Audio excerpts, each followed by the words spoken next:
Good morning, and a warm welcome to your show, Sunny Morning San Francisco. I'm your host, Melissa, and it's Monday, November 3rd. You'll be interested to know. 68 years ago, today, in 1957, Soviet engineers launched Sputnik 2, carrying a small dog named Laika into orbit, demonstrating rapid progress in spaceflight capabilities. The successful orbital mission marked a major milestone in human curiosity and technological achievement, inspiring international focus on space exploration and scientific innovation. So now you know. And now, it's time for the Surf Report. Monday at Ocean Beach. This morning, it's looking fair with waves at 7 to 9 feet. Conditions are a bit choppy right now due to onshore winds at 11 miles per hour. Expect the waves to hold through the morning, shifting back to fair by late morning as winds drop slightly. Tides are steady, so keep an eye on the conditions as the day progresses. Best time to ride is at 11 a.m. with the 4-foot outgoing mid-tide, when the west-northwest swell is 7 feet at 14 seconds, and the onshore wind is 7 miles per hour. The first high tide on Monday will be 6 feet just before 9 a.m., followed by a 0-foot low tide at 3:30. The nearshore buoy in San Francisco Bar reads 58 degrees for the water temperature. Tuesday offers fair conditions with waves ranging from 6 to 8 feet, but choppy conditions develop later in the day as winds pick up to 12 miles per hour. Wednesday sees a notable increase in size, with waves reaching 8 to 11 feet, though conditions remain choppy due to strong south winds over 20 miles per hour. Thursday brings clean conditions and consistent waves between 10 to 12 feet, making it the standout day of the period. This morning, it's mostly sunny, and it feels like 56 degrees, with 8 mile per hour wind. The sunset will take place at 5:08, and it will rise again tomorrow at 6:40. Looking ahead in the weather. Tuesday will be mostly cloudy with a high near 62 and a south-southwest wind near 10 to 17 miles per hour, with rain developing after 10 p.m. and about a quarter to a half-inch possible overnight. Wednesday stays wet with rain and thunderstorms early, a high near 61, then mainly cloudy with lows around 57 Thursday morning before drying and turning partly sunny Thursday and Friday with highs near 62. Bonjour, food enthusiasts. This podcast is brought to you by Versailles Cafe and Pastries in Encinitas. Nestled on El Camino Real South, just north of Encinitas Boulevard, this cafe is a haven for culinary delights.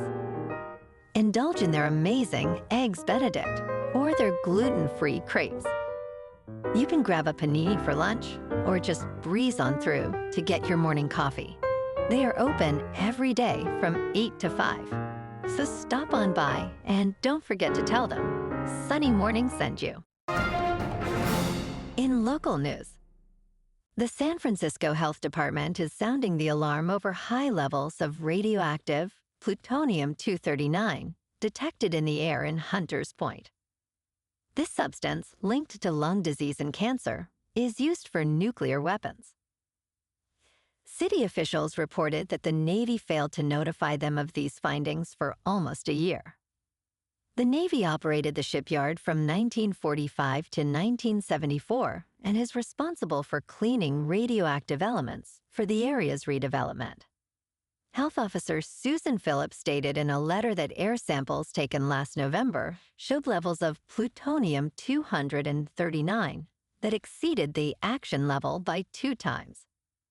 The letter expressed that San Francisco is deeply concerned about the delay in notification, as it undermines public health and transparency. The Navy has agreed to meet with city officials tomorrow.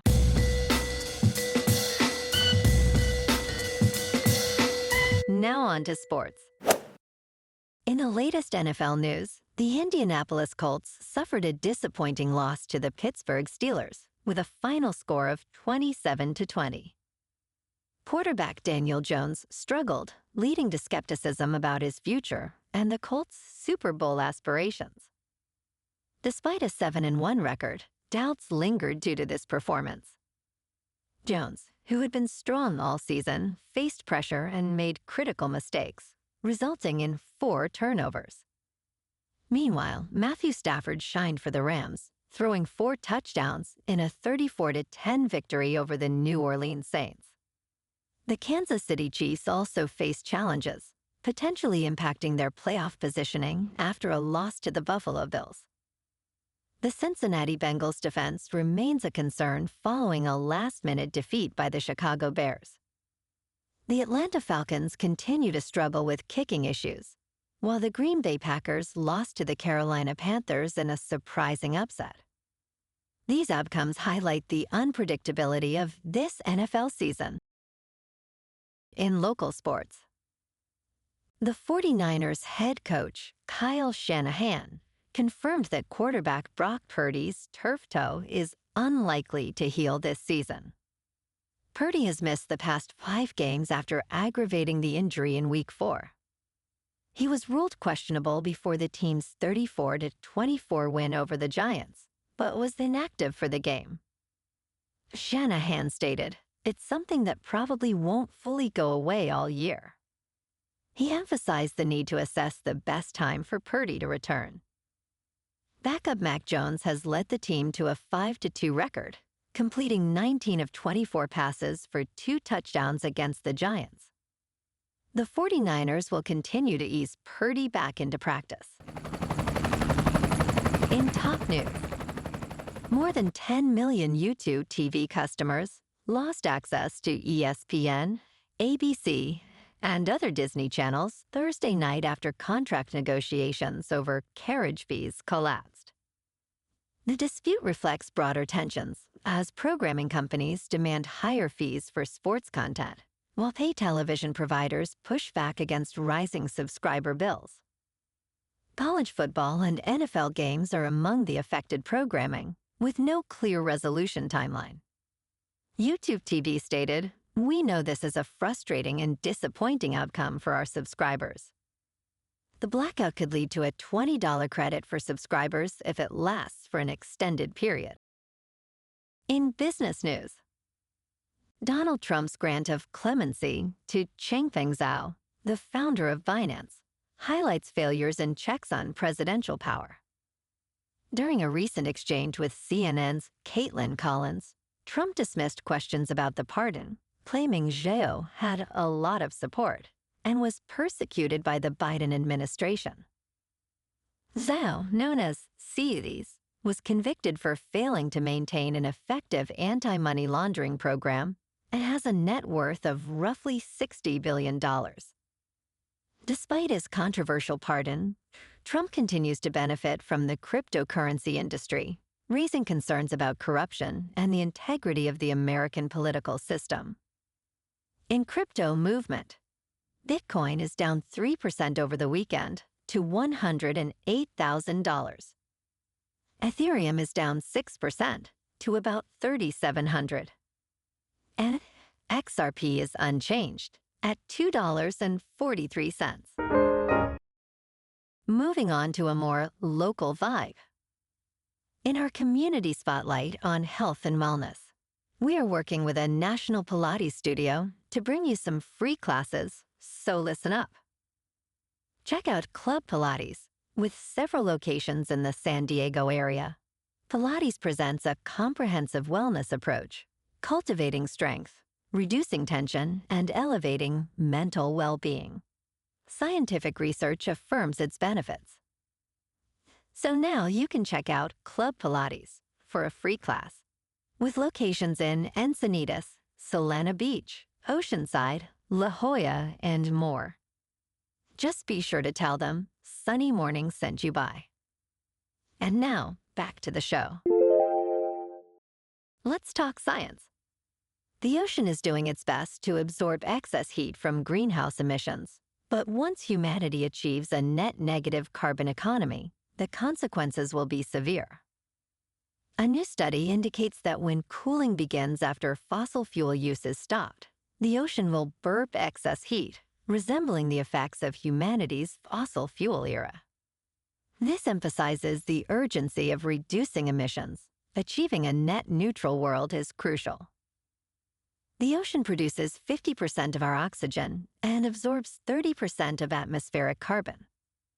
Even in an ideal climate scenario, heat trapped in the Southern Ocean could result in significant warming effects for decades. This research highlights the complexity of our climate goals, suggesting that the road to a healthier planet is still challenging.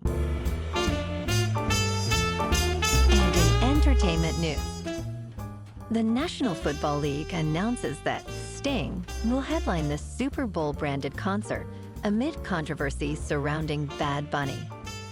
The Every Breath You Take singer will perform in San Francisco on February 6th at the Palace of Fine Arts, 2 days before Bad Bunny's halftime show. Sting's performance is part of the Super Bowl LX Studio 60 event, which promises unforgettable music entertainment. Tickets for Sting's concert start at $750 each. Despite criticism of Bad Bunny's selection for the halftime show, NFL Commissioner Roger Goodell remains optimistic about the event. Sting previously performed at the Super Bowl halftime show in 2003. Well, alrighty folks, it's time for the quote of the day. And today, our quote comes from the American marine biologist and conservationist Sylvia Earle. And she said, "The ocean is the cornerstone of Earth's life support system, providing oxygen, regulating climate, and sustaining biodiversity. Yet it remains largely unexplored and undervalued." And that's a wrap for this morning. You can check out our Instagram, YouTube, and TikTok for some captivating aerial videos with local news and the surf reports. Have an amazing day, my good friends. We'll see you tomorrow with another episode of Sunny Morning San Francisco.